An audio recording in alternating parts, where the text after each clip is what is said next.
سلیمان علیہ السلام اللہ کے ایک ایسے نبی ہیں جن کو اللہ تعالیٰ نے علم و حکمت بہت زیادہ نوازا اور دنیا کی حکومت عطا فرمایا۔ حکومت کا مشہور واقعہ، بہت بڑی حکومت سلیمان علیہ السلام کے ہاتھ میں تھی۔ اتنا ہی نہیں، ہواؤں کو سلیمان علیہ السلام کے تابع کیا گیا تھا، وہ جس طرف چاہتے تھے ہوائیں اس طرف اڑتی۔ سارے پرندوں کی بولیاں ان کو سکھائی گئیں، جانوروں کی، جنات کی، ہر ایک کی بولی آپ کو سکھائی گئی اور ان پر حکومت بھی آپ کو دی گئی۔ جب سلیمان علیہ السلام کا دربار لگتا تو وہ جس کو کہتے حاضر ہونے کے لیے اسے حاضر ہونا پڑتا، چاہے چونٹی بھی کیوں نہ ہو۔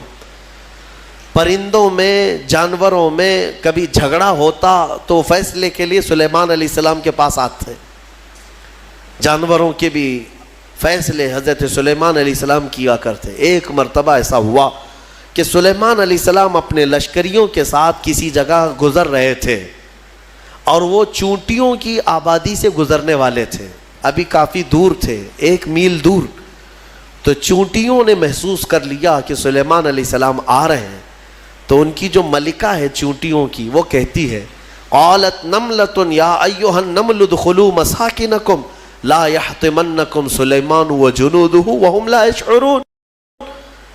چونٹی کہتی ہے، بڑی والی جو چونٹی تھی ان کی ساری چونٹیوں سے، کہ اے چونٹی کو اپنے اپنے سوراخوں میں چلی جاؤ، اپنے گھروں میں اندر داخل ہو جاؤ، اس لیے کہ سلیمان علیہ السلام اور ان کا لشکر آ رہا ہے، کہیں وہ بے خبری میں تمہیں روند کرنا چلے جائیں۔ یہ چونٹی نے کہا اور ساری چونٹیاں دوڑنے لگیں، لیکن قرآن میں اللہ فرماتا ہے فَتَبَسَّمَ ضَاحِكًا مِّن قَوْلِهَا، حضرت سلیمان علیہ السلام اس چونٹی کی بات پر ہنس پڑے، مسکرائے۔ 1 میل دور سے سلیمان علیہ السلام چونٹی کی آواز سن رہے ہیں، چونٹی کی بات کو سن رہے ہیں اور اس پر مسکرا بھی رہے ہیں۔ میرے عزیزو، یہ عام انسانوں کی بات نہیں، یہ نبیوں کی طاقت کی بات کر رہا ہوں۔ اللہ تعالیٰ نے انہیں وہ ظرف دیا ہے، وہ کان دیا ہے جس کے بارے میں ہم کہتے ہیں دور و نزدیک کے سننے والے وہ کان لالے کرامت پہ لاکھوں سلام۔ ہم یہاں سے پکارے وہ وہاں سے سنے، مصطفیٰ کی سماعت پہ لاکھوں سلام۔ ہمارا موقف اور ہمارا عقیدہ قرآن کے مطابق ہے یا نہیں؟ جب سلیمان علیہ السلام جو بنی اسرائیل کے نبی ہیں چونٹیوں کی پکار سنتے ہیں، تو جو سب نبیوں کے سردار ہیں کیا امتیوں کی پکار کو نہیں سنیں گے؟ حضور پاک صلی اللہ تعالیٰ علیہ وسلم یقیناً اپنے ہر امتی کی آواز کو سنتے بھی ہیں۔ خود میرے آقا نے فرمایا ہے کہ جب کبھی کوئی درود پڑھتا ہے تو اس کے درود کو میں خود اپنے کانوں سے سنتا ہوں۔ اللہم صلی علی سیدنا محمد وعلی آلہ واصحابہ وبارک وسلم صلاۃ دائمۃ سرمدا ابدا۔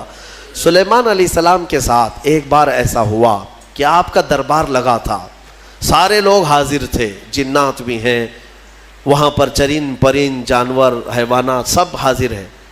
سلیمان علیہ السلام سب کی خبر گیری کر رہے تھے۔ اس میں ایک پرندہ ہدہد نہیں تھا۔ ہدہد ایک پرندہ ہے، اونچی اڑان اڑتا ہے، بہت تیز اڑتا ہے۔ سلیمان علیہ السلام نے دیکھا اور پوچھا کہ یہ ہدہد پرندہ غائب ہے، کہاں ہے؟ سارے تو حاضر ہو گئے، وہ نہیں آیا۔ فقال ما لی لا اری الہدہد۔ حضرت سلیمان علیہ السلام کہتے ہیں کیا ہوا ہے ہدہد کو؟ یہاں میں نہیں دیکھ رہا ہوں اس کو، کہاں گیا؟ لَأُعَذِّبَنَّهُ عَذَابًا شَدِيدًا أَوْ لَأَذْبَحَنَّهُ أَوْ لَيَأْتِيَنِّي بِسُلْطَانٍ مُبِينٍ۔ اگر وہ اس کے بعد آئے گا سخت سزا دوں گا، یا تو اس کو ذبح کر دوں گا، یا تو پھر کوئی معقول وجہ لے کر کے آئے، کوئی عذر ہونا چاہیے کہ محفل میں کیوں نہیں آیا، وہ نبی کی محفل ہے۔ تھوڑی دیر گزری تھی، اس کے بعد ہدہد آ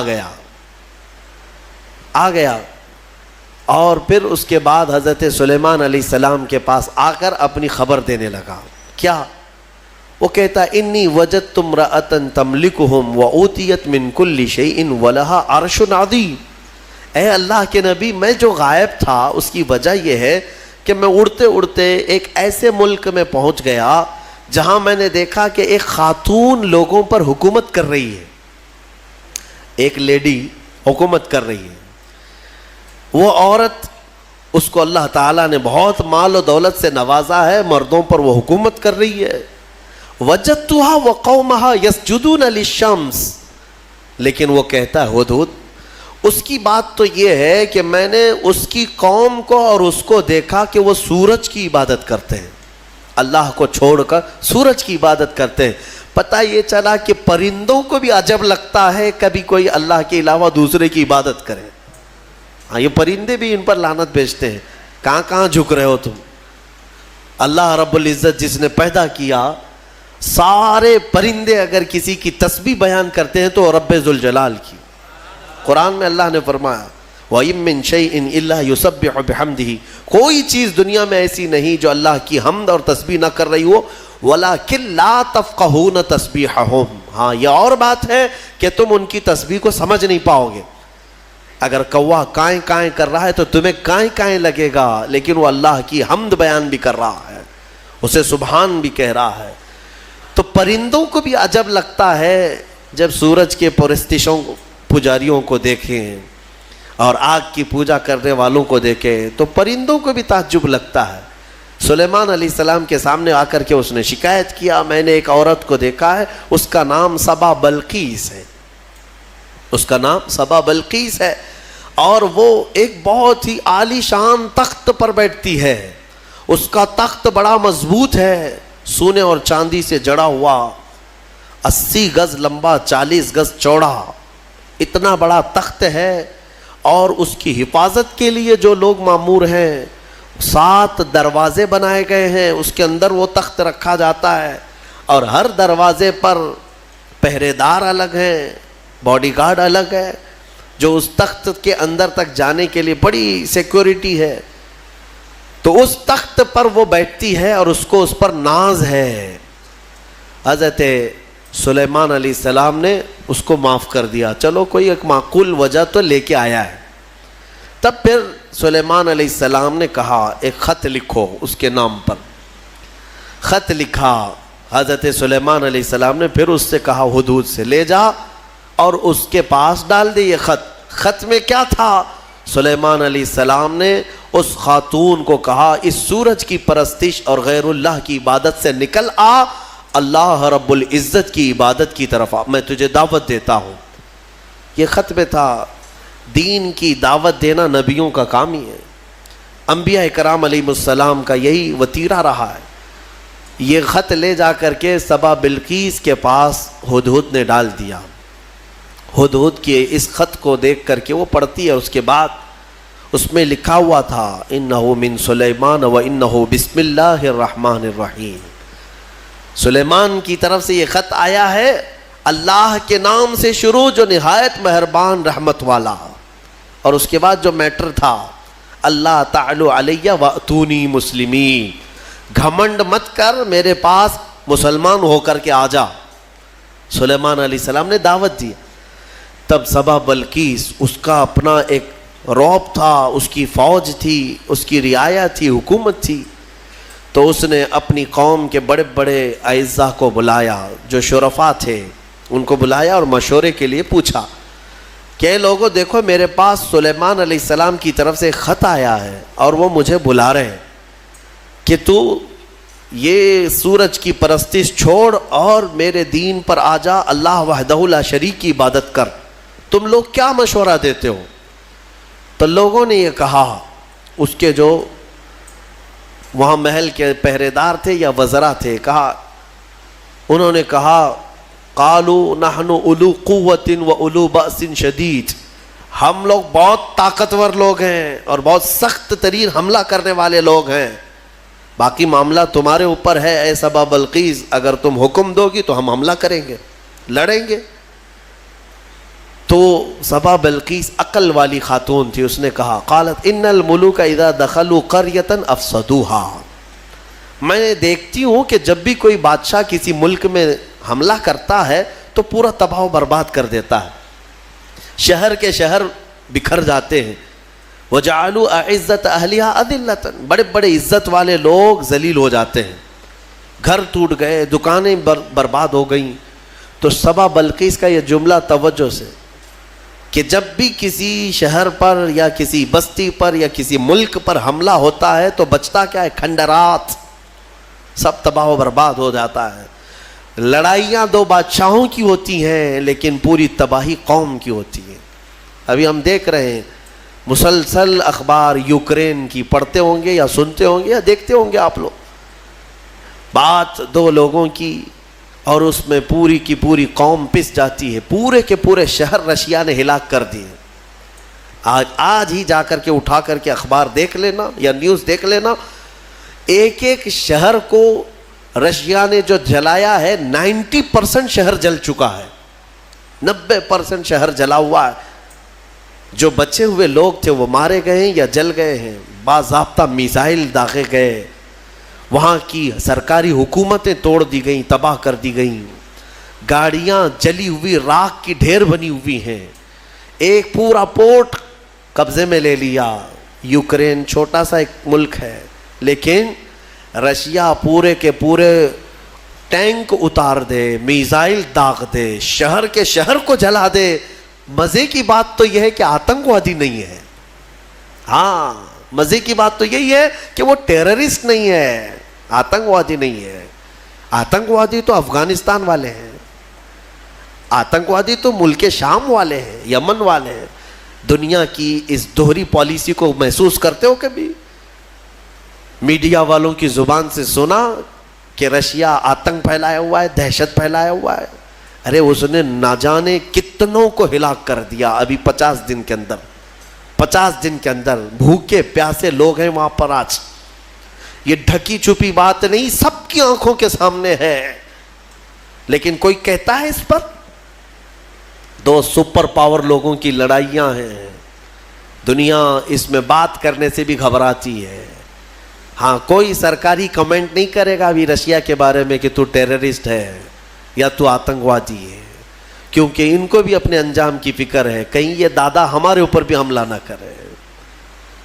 تو اس کا مطلب ہے کہ ٹیررسٹ, آتنکواد, دہشت گرد, یہ سب جو جملے ہیں نا, یہ خاص خاص لوگوں کے لیے ہے, خاص خاص لوگوں کے لیے ہے. ہاں, اپنا ہو تو بیٹا ہے, دوسروں کا ہو تو پٹا ہے. ہمارے ہاں کہتے ہیں نا, وہ پٹا دیکھو کیسا ہے, یہ پٹا کیسا ہے, وہ سب پٹے ہیں اور اپنا بیٹا ہے. تو ان کی جس سے جمتی ہے ملتی ہے وہ پورا کا پورا شہر تباہ کرے, نہیں امن کے لیے کر رہا ہے وہ. اور اگر کہیں کسی کے ہاتھ میں بلیڈ بھی مل گیا تو ارے یہ تو بڑا آتنکوادی ہے. یہ ہے دنیا کی پالی. بہرحال میں جو بات عرض کر رہا تھا, سبا بلقیس کی بات صحیح ہے کہ اس نے کہا کہ جب بھی کبھی بادشاہ کسی شہر میں آتے ہیں تو سب تباہ کرتے ہیں. میں یہ کام کرتی ہوں کہ کچھ ہدیے, تحفے, مال سلیمان علیہ السلام کے ہاں بھیج دیتی ہوں. اگر وہ مال کے لیے ہی کر رہے ہیں تو یہ ہدیے لے کر کے چپ بیٹھ جائیں گے, خاموش ہو جائیں گے, ٹیکس لے لیں گے میرے سے, لڑائی نہیں کریں گے اور نہ ہی مجھے دین کی دعوت دیں گے. تو بہت سارے قیمتی تحفے دے کر کے بلقیس نے بھیجا سلیمان علیہ السلام کے پاس. وہ لوگ لے کر کے آئے, کہا ہماری ملکہ نے آپ کے حوالے کیا ہے. حضرت سلیمان علیہ السلام نے دیکھا, کہا ارجع الیہم, لے جاؤ اپنی ملکہ کے پاس یہ واپس, اس سے کئی گنا زیادہ اچھا مال میرے مولا نے مجھے دیا ہے. تمہاری ملکہ, تمہاری خاتون مجھے مال سے خریدنا چاہتی ہے, لے جاؤ. دین کی دعوت ہم نے مال کے لیے نہیں دی, یہ واپس لے جاؤ. اور اگر اس کا ارادہ نہیں ہے, ہم ابھی آ رہے ہیں اپنا لشکر لے کر کے. ایسا لشکر لے کر کے آئیں گے کہ نہ پہلے کبھی تم نے سنا تھا نہ بعد میں کوئی سنیں گے. اور اس کے بعد جب ان لوگوں کو پلٹا دیا واپس, پھر سلیمان علیہ السلام نے اپنے ہی مجمع میں پوچھا کہ یہ تو گئے واپس, اپنی ملکہ کو کہیں گے تو وہ آئے گی ضرور, آئے گی ضرور, لیکن میں یہ چاہتا ہوں کہ سبا بلقیس کے آنے سے پہلے اس کا تخت یہاں لایا جائے. کوئی ہے مجمع میں؟ قرآن میں ہے, قال عفریت من الجن انا آتیک بہ قبل ان تقوم من مقامک. ایک سرکش جن کھڑا ہوا, جنات میں سے ایک جن کھڑا ہوا اور اس نے کہا اے اللہ کے نبی میں لے کر آؤں گا. کتنی دیر میں؟ کہا آپ کی مجلس ختم ہونے سے پہلے پہلے لے آؤں گا.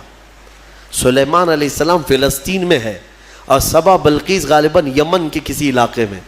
یہ تقریباً 1000 کلومیٹر سے زیادہ کا فاصلہ ہے, اور جن کہتا ہے کہ آپ کی مجلس ختم ہونے سے پہلے میں لاؤں گا. ہماری تفسیر کی مجلس چل رہی, کتنی دیر چلے گی؟ یا سلیمان علیہ السلام کی مجلس ہوگی, دن بھر چلے, آدھا دن, پاؤ دن, گھنٹہ, اس نے کہا تو سلیمان علیہ السلام نے کہا اس سے بھی جلدی مجھے چاہیے، اس سے بھی جلدی چاہیے۔ جن آپ یہی سمجھتے ہیں نا جنات سب سے زیادہ طاقت والے ہیں، اور جنات کو حاصل کرنے کے لیے بیچارے کتنے کیا کیا عملیات میں لگے رہتے ہیں اور سر پھرے بن جاتے ہیں۔ ہاں موکل چاہیے، جنات چاہیے، کائے کو چاہیے؟ ارے ایک جنات قابو میں آئے گا تو ایک بینک پوری اٹھا کے لائے گا۔ ہاں دیکھا ہے کہیں کوئی ایکسس بینک لوٹ کر کے جنات لے گئے ہوں؟ کوئی بینک اٹھا کر کے خواہ مخواہ کی چیزوں پر کیوں پڑے رہتے ہو؟ یہ ان باباؤں کے چکر ہیں جنہوں نے تن آسانی تمہیں سکھائی ہے، تم کو اپنی طاقت معلوم نہیں۔ جنات دنیا میں اگر کسی سے ڈرتے ہیں تو ہم انسانوں سے ڈرتے ہیں، تمہیں پتہ ہی نہیں انسانوں سے ڈرتے ہیں۔ اگر ڈر نہ ہوتا تو سب کو مار چکے ہوتے ہو ابھی۔ اللہ نے تمہارا رعب رکھا ہے جنات پر، وہ براہ راست ڈائریکٹ آ کر نقصان نہیں پہنچاتے۔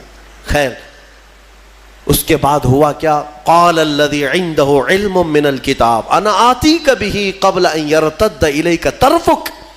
پھر سلیمان علیہ السلام کے امتیوں میں سے ایک انسان وہ کھڑے ہوئے جن کے پاس کتاب کا علم تھا۔ کون سی کتاب؟ زبور کا۔ زبور کے وہ حافظ تھے، نبی نہیں تھے۔ سلیمان علیہ السلام کی امت کے ایک ولی تھے آصف بن برخیا، وہ کھڑے ہوئے کہا اے اللہ کے نبی میں لے آتا ہوں۔ کہا کب تک لاؤ گے؟ کہا آپ کی پلک جھپکنے سے پہلے لاؤں گا، آپ کی پلک جھپکنے سے پہلے لاؤں گا۔ اتنا فاسٹ۔ اور قرآن کہتا ہے فَلَمَّا رَآهُ مُسْتَقِرًّا عِنْدَهُ۔ حضرت سلیمان علیہ السلام سے بھی بات ہو رہی تھی، پھر سلیمان علیہ السلام نے پلٹ کر کے دیکھا تو وہ تخت لا چکے تھے۔ ارے اتنی تیز، یہ کون سی طاقت ہے؟ انٹرنیٹ کا زمانہ، فیکس کا زمانہ، کوئی ایسی چیز ہے جو فوراً پارسل میں بھیج دی جائے؟ آج بھی اتنی فاسٹ سروس نہیں آئی۔ یہ 4000 سال پہلے اگر فاسٹ سروس آئی تھی تو تمہیں اندازہ ہونا چاہیے قرآن بتا رہا ہے اولیاء اکرام کی طاقت کتنی ہوتی ہے۔ اور اسی کو میں کہتا ہوں، پھر اندازہ کرو بنی اسرائیل کے ایک ولی پلک جھپکنے سے پہلے تخت لا سکتے ہیں، تو امت محمدیہ کے ولی غوث اعظم عبد القادر جیلانی بغداد میں بیٹھ کر کے اگر یہ فرمائیں کہ میرا مرید مشرق میں ہو اور میں مغرب میں ہوں، اگر اس کا سطر کھل جائے، مجھے اس نے پکارا تو میں وہیں سے اس کی سطر پوشی کروں گا۔ بالکل غوث پاک نے حق فرمایا، کیونکہ اولیاء کو اللہ نے وہ طاقت اور وہ تصرف عطا کیا ہے۔ بہرحال وہ تخت تو آ گیا۔ وہ پتہ نہیں کتنے دنوں کے بعد سبا بلقیس آئی، سلیمان علیہ السلام نے اس میں تھوڑے سے سوراخ کر دی، کچھ جگہ سے کھرچ دیا اور کہا اس کو تھوڑا سا ڈیمیج کر کے رکھو اور دیکھتے ہیں اس کو آنے دو وہ اپنے تخت کو پہچانتی ہے یا نہیں۔ وہ آئی، بڑا لمبا سفر طے کر کے، اور بلقیس کے آنے کے بعد سلیمان علیہ السلام نے اندر بلایا اور پھر پوچھا کہ یہ تخت کو پہچانتی ہو؟ یہ تخت جانتی ہو؟ تیرا تخت بھی ایسا ہی ہے؟ سبا بلقیس نے کہا میرا تخت ایسا نہیں، میرا یہی تخت ہے۔ قالت کأنہ ہوا، وہ ایسا نہیں ہے، دکھتا نہیں ہے، یہی ہے، دنیا میں ایسا دوسرا تخت ہے ہی نہیں۔ اور اس کے بعد سبا بلقیس نے فوراً کلمہ پڑھا اور سلیمان علیہ السلام کے دین میں داخل ہو گئی۔ یعنی اپنے غرور میں نہیں، یا گھمنڈ میں نہیں، یا بادشاہت کا نشہ نہیں، بلکہ سلیمان علیہ السلام کے دین پر وہ ایمان لائی، اللہ وحدہ لا شریک کی عبادت میں آ گئیں۔ یہاں تک کہ روایات میں ہے کہ سلیمان علیہ السلام نے سبا بلقیس سے نکاح بھی فرمایا۔ اللہ تبارک و تعالی ان تمام چیزوں سے ہمیں درس لینے کی توفیق عطا فرمائے۔ وقت کافی ہو چکا۔ یہ سورہ نمل کی آخری آیتیں تھیں جس میں اللہ تعالیٰ نے فرمایا کتاب کا علم رکھنے والے کو یہ طاقت دی گئی تھی، وہ بھی زبور کا علم تھا اس امتی کے پاس جو آصف بن برقیہ تھے۔ اب اندازہ کرو جس کے پاس قرآن کا علم ہوگا تو اس کی طاقت کا اندازہ کیا ہو سکتا ہے۔ اسی لیے مولا کریم نے تمہارے پاس دنیا کی سب سے بڑی طاقت قرآن عطا کیا ہے۔ خذوا ما آتیناکم، فرمایا پکڑو اس کو مضبوطی سے جو ہم نے تمہیں دیا ہے۔ انشاءاللہ العزیز یہ قرآن کو جس نے مضبوطی سے تھام لیا، پھر تمہاری کھوئی ہوئی عزت و وقار کو بھی تم پلٹا سکتے ہو۔ اللہ کریم ہمیں قرآن کے پیروکاروں میں